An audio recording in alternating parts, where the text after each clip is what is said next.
Assalamualaikum warahmatullahi wabarakatuh. Pemirsa, senang sekali saya Nova Arianti dapat kembali hadir untuk menjumpai Anda dalam program Ruang Sehat, ruang seputar informasi kesehatan.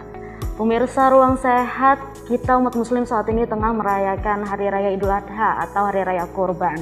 Di hari raya kita disediakan daging yang melimpah begitu ya.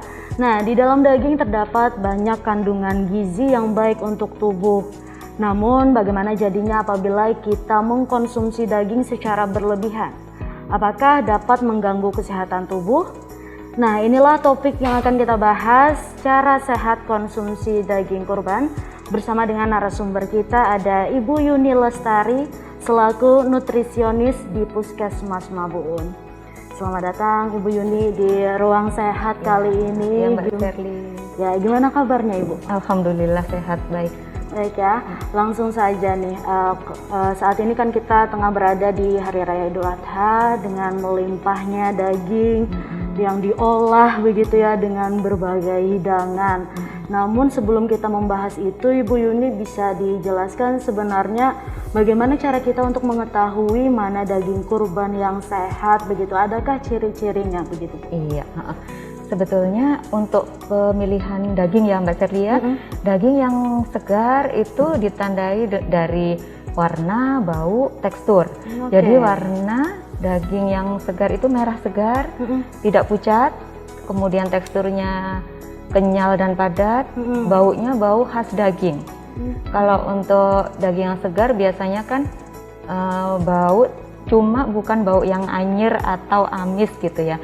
Kalau daging yang sudah nggak bagus lagi biasanya warna pucat, terus ada bintik kehijauan tanda adanya jamur gitu, terus teksturnya lembek gitu. Tapi daging yang tidak sehat itu berarti tidak aman dikonsumsi begitu? Iya betul Mbak. Dari penampilan fisiknya kita dapat melihat yang bagus seperti itu gitu ya. Apa saja kandungan yang ada di dalam daging Bu, dan apa saja manfaatnya bagi tubuh? Seperti kita ketahui ya Mbak Shirley, daging ini kan sumber protein hewani yang baik. Jadi protein ini fungsinya untuk pembentukan jaringan tubuh, perbaikan jaringan tubuh gitu. Selain itu daging juga mengandung zat besi yang bagus untuk mencegah anemia ya. Terus zat besi di dalam daging ini lebih mudah diserap tubuh daripada zat besi yang ada di tumbuhan gitu. Terus selain itu juga vitamin B, kalsium gitu, kandungan zat gizi yang ada di dalam daging. Apakah kandungan daging sapi dan kambing ini sama Bu? Kurang lebih sama, tapi ada beberapa yang beda. Kalau dilihat dari daftar komposisi bahan makanan, daging sapi, daging kambing, kalorinya lebih banyak daging sapi, sekitar 2 per 100 gram bahan makanan, kalorinya kalau daging sapi 205 gram. Kalau daging kambing justru lebih rendah, 145. Demikian juga dengan kadar kolesterolnya, lebih rendah. Baik. Seberapa banyak seharusnya kita mengkonsumsi daging Bu? Adakah ukurannya seperti itu? Ya, seperti halnya sumber protein lainnya. Jadi lauk pauk ini kan beraneka ragam ya Mbak ya, ada daging, ada ayam, ada ikan. Seperti halnya lauk lainnya, daging sapi ini boleh dikonsumsi antara 50 sampai 100 gram per hari. Tapi tentunya dengan ditambahkan yang lain ya, supaya kita beraneka ragam makanan, ada sayur, ada buah gitu ya. Nanti kita akan bahas itu ya. Baik. Nah, setelah disembelih seperti itu ya, daging sapi atau kambing setelah disembelih, berapa lama waktu penyimpanan dagingnya Bu? Karena gini ya Mbak, daging sapi ini kan ada kandungan air, lemak, protein, yang ini sangat rentan untuk tempat singgah bakteri. Jadi makanya setelah disembelih, setelah dibagi secepatnya dimasukkan di kulkas. Jadi kalau di dalam kulkas yang di bawah ya, bukan di freezer, yang suhunya 0 sampai 4 itu bisa bertahan 3 sampai 4 hari, Mbak. Kalau misalnya di freezernya bisa bertahan sampai 6 bulan. Tetapi penyimpanannya tentunya harus dibungkus plastik yang rapat atau wadah dipisahkan antara bahan makanan matang sama mentah. Begitu juga untuk bahan makanan lain, bukan hanya daging ya Mbak ya, ikan, ayam. Kalau bisa dipisahkan antara bahan makanan matang, bahan makanan mentah. Terus kalau untuk di freezer sebaiknya diberi tanggal. Kan itu bisa dipakai berbulan-bulan tuh. Jadi bisa diberi tanggal, misalnya penyimpanannya tanggal sekian. Terus cara pengolahannya sendiri, setelah keluar dari freezer atau kulkas, sebaiknya langsung dimasak Mbak. Karena freezer sendiri itu tidak mematikan semua bakteri kan, tidak mematikan bakteri. Jadi setelah keluar, proses pembusukan oleh bakteri itu masih berjalan sebetulnya. Jadi makanya setelah keluar dari kulkas harus segera dimasak. Begitu juga yang keluar dari freezer, setelah dia lunak kan keras dari freezer. Setelah lunak harus segera dimasak juga. Tuh, Mbak, ya. Kalau penyimpanan di suhu ruang aja bisa nggak sih Bu? Bisa, jangan lebih dari 2-4 jam. Bisa. Cuma sebentar. Sebaiknya di kulkas atau freezer. Kalau dagingnya dimasak terlebih dahulu baru disimpan lagi di kulkas gimana? Boleh, daging dimasak terlebih dahulu di suhu yang matang Mbak ya, disimpan di kulkas, tetapi itu pun jangan terlalu lama Mbak. Iya, tetapi jangan terlalu lama juga. Bisa. Tetap ada batasan waktunya seperti itu Bu ya. Ketika disembelih kan tentunya juga dagingnya ada dibungkus menggunakan kantong kresek atau plastik. Nah, bolehkah penggunaan kantong plastik berwarna seperti itu Bu ya untuk membungkus daging korban? Nah, kantong plastik berwarna apalagi yang hitam Mbak ya, itu kan terbuat dari plastik daur ulang yang kita tidak tahu sebelumnya itu dari apa. Jadi bisa sampai 2 atau 4 kali daur ulang bisa kalau plastik yang warna hitam. Makanya tidak dianjurkan Mbak Sherly. Jadi sebaiknya pilih warna putih yang bening, yang memang diperuntukkan untuk makanan food grade ya. Food grade. Sebaiknya pakai itu. Untuk lapisan luar bolehlah pakai yang berwarna tadi. Kalau untuk wadah plastik sendiri bisa nggak sih Bu? Wadah plastik boleh kalau untuk asal itu tadi Mbak food grade ya, yang memang diperuntukkan untuk makanan. Maksudnya untuk penyimpanan dalam kulkas gitu ya? Iya boleh. Wadah plastik ditutup rapat, baru disimpan di kulkas gitu ya.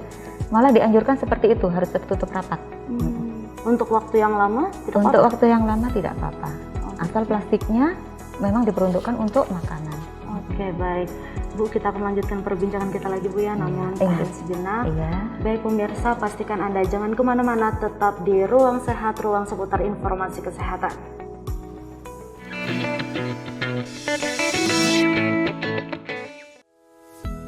Ya pemirsa, terima kasih Anda masih di Ruang Sehat, ruang seputar informasi kesehatan. Melanjutkan perbincangan kita nih ya mengenai cara sehat konsumsi daging kurban bersama dengan Ibu Yuni Lestari seperti itu.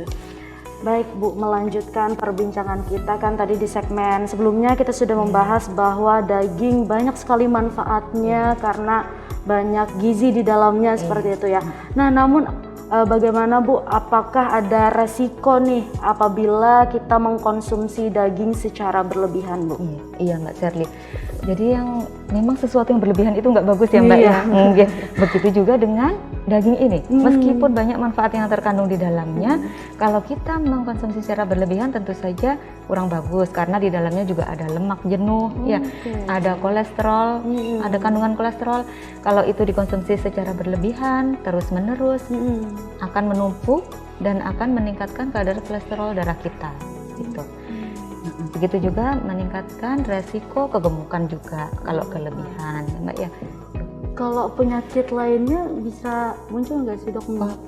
Asam urat bisa, kolesterol bisa kalau kelebihan, dan cara pemilihan juga penting ya Mbak Sherly. Jadi cara pemilihan dagingnya kalau bisa daging yang sedikit lemak gitu. Sedikit lemak, itu kan ada juga tuh makanan yang jeroan segala macam. Sebenarnya boleh nggak sih? Iya, memang jeroan kayak hati ya, hati, usus, limpa, hati ampul, itu memang ada kandungan gizinya, tapi kadar kolesterolnya juga tinggi. Nah, itu yang nanti kalau kita berlebihan, akhirnya yang saya katakan tadi, menumpuk di dalam tubuh, meningkatkan kolesterol dalam darah.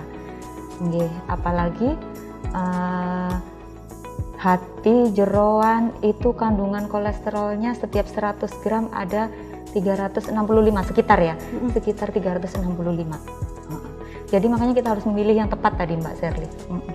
Jadi dari bagian sapi atau kambing itu Iya. adakah bagian yang harus kita hindari supaya tidak memicu penyakit lain di dalam Iya, tubuh? itu tadi pemilihan kita ya. Pemilihan. Pemilihan kita kalau bisa dagingnya yang tanpa lemak atau sedikit lemak atau lemaknya sedikit, hindari yang jeroan, otak, usus, hati seperti itu tadi, karena itu meningkatkan resiko kolesterol kalau berlebihan ya. Tapi kalau ada juga nih yang tetap ingin memakan jeroan iya. seperti itu, ada Iya. tipsnya apa mungkin Bu? Iya, enggak boleh.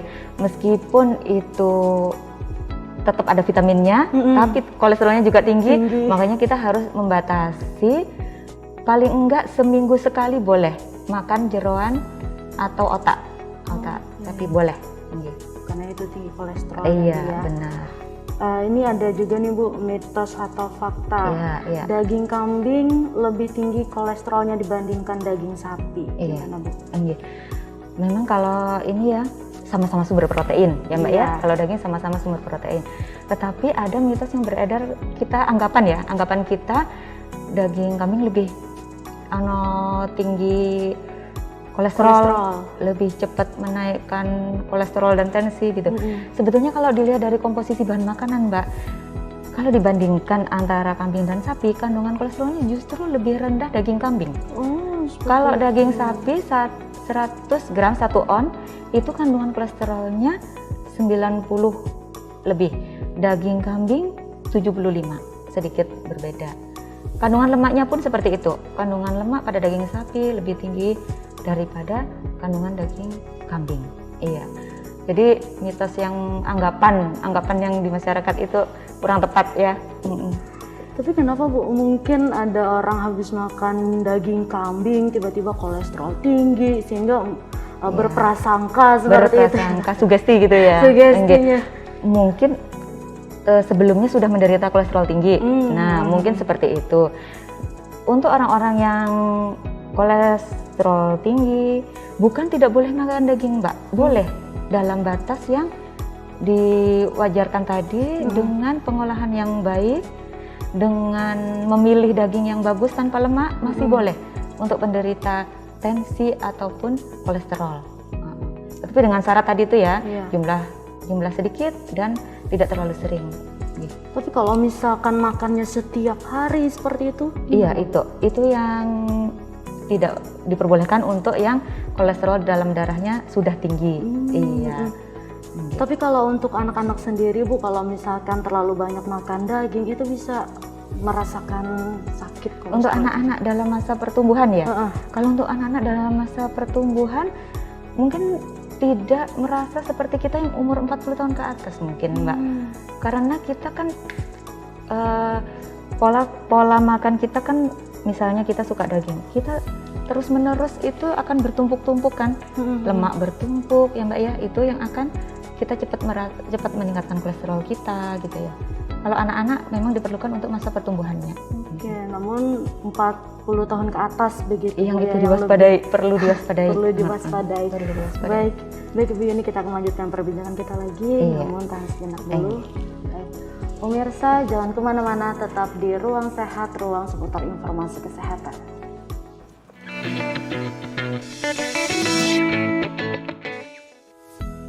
Ya pemirsa, terima kasih Anda masih di Ruang Sehat, ruang seputar informasi kesehatan. Di sini juga saya masih bersama dengan Ibu Yuni Lestari selaku nutrisionis di Puskesmas Mabuun.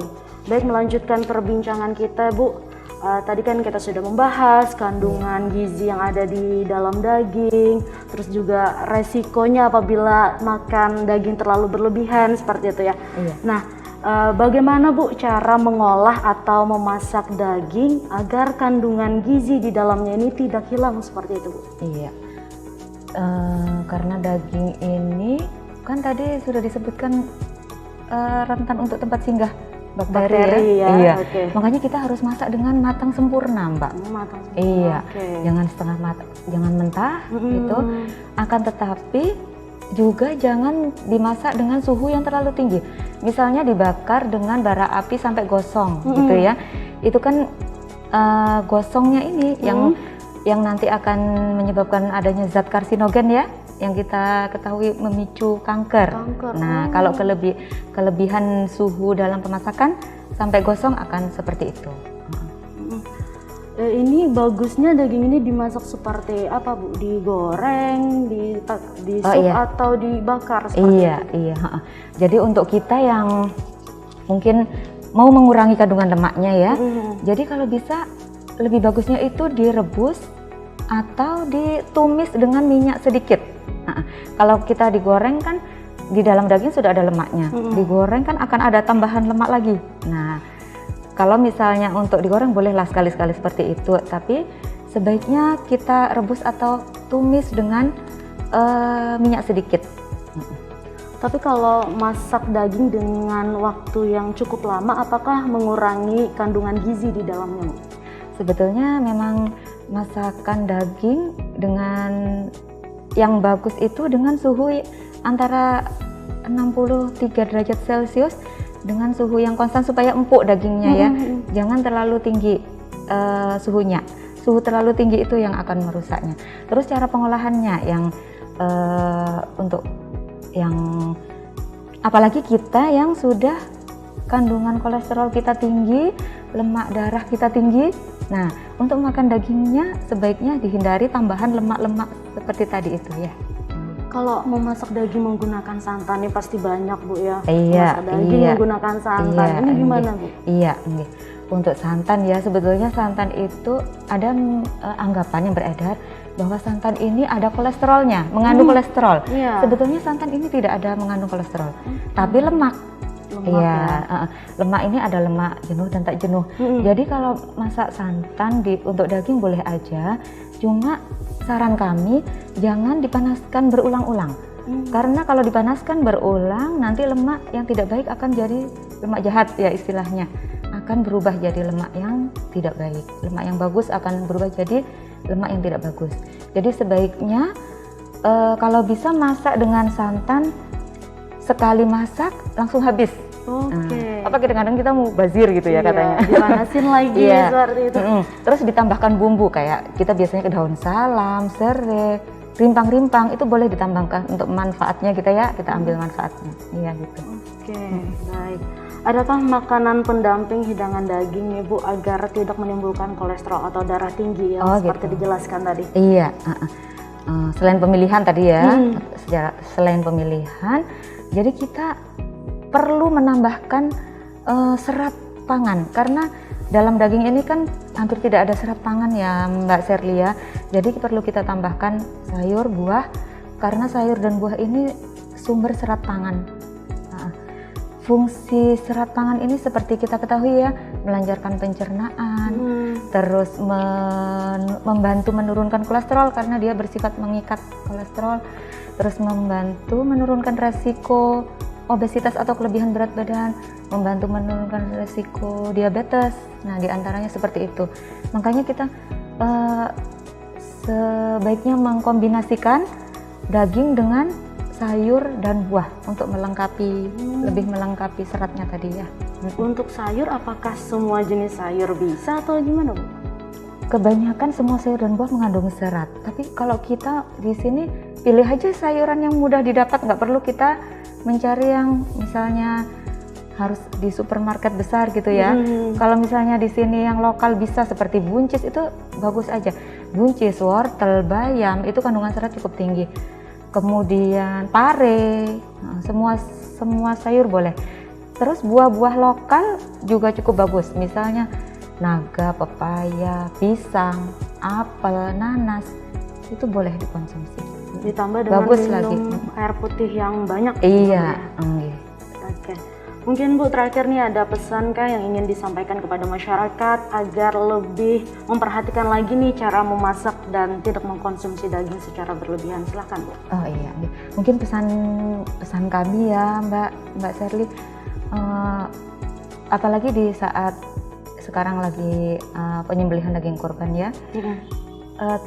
Pilih daging yang lemaknya sedikit atau tidak mengandung lemak, kurangi jeroan-jeroan atau otak. Karena otak itu kandungan kolesterolnya tinggi sekali. Jeroan juga kandungan kolesterolnya tinggi sekali, Mbak Sherly. Misalnya kandungan jeroan itu 365 per 100 gram. Sedangkan yang kita butuhkan kalau bisa jangan lebih dari 300 dalam sehari. Dalam 100 gram jeroan. Iya, apalagi otak sapi itu Mbak Sherly 2300 mg per 100 gramnya ya. Kalau kita keseringan makan seperti itu pasti akan menumpuk-numpuk yang akan meningkatkan kolesterol darah kan.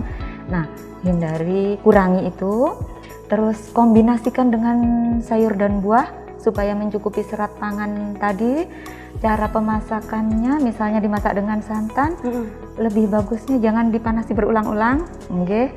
Terus misalnya dimasak untuk mengurangi lemaknya, lebih bagusnya direbus atau ditumis dengan minyak sedikit. Mungkin itu ya Mbak Sherly ya. Ditambahkan dengan bumbu-bumbu seperti rempah-rempah boleh, lebih bagus untuk mengambil manfaatnya ya. Rimpang, rempah, serai, daun salam, itu bagus untuk manfaatnya. Mungkin itu yang Mbak Sherly. Sama ini mungkin pesan untuk ini yang selalu kami pesankan. Kami petugas gizi selalu memesankan pesan gizi isi piringku namanya Mbak Sherly. Jadi ya. Setiap dalam satu kali sajian makan, dalam satu piring itu sebaiknya harus setengahnya harus ada sayur dan buah. Kadang pola makan kita ini kan banyak sayur ya, banyak nasi. Banyak nasi. Nah, kalau yang pola makan seperti itu sebaiknya kita rubah dengan sayur dan buah separuhnya, air putih minimal 8 gelas sehari, aktivitas olahraga atau aktivitas fisik cukup Mbak ya. Terus batasi gula, garam, lemak. Jadi untuk kita yang kadar gula darah kita normal, kita gula maksimal 4 sendok sehari. Itu termasuk yang misalnya kita makan es buah, minuman manis. Nah, itu dibatasi 4 sendok sehari. Untuk garam 1 sendok teh sehari, untuk lemak atau minyak 5 sendok sehari. Nah, itu mungkin. Jadi isi piringku dengan menerapkan separuh isi piring berisi sayur buah, batasi gula, garam, lemak. Mungkin itu aja pesannya ya Mbak ya.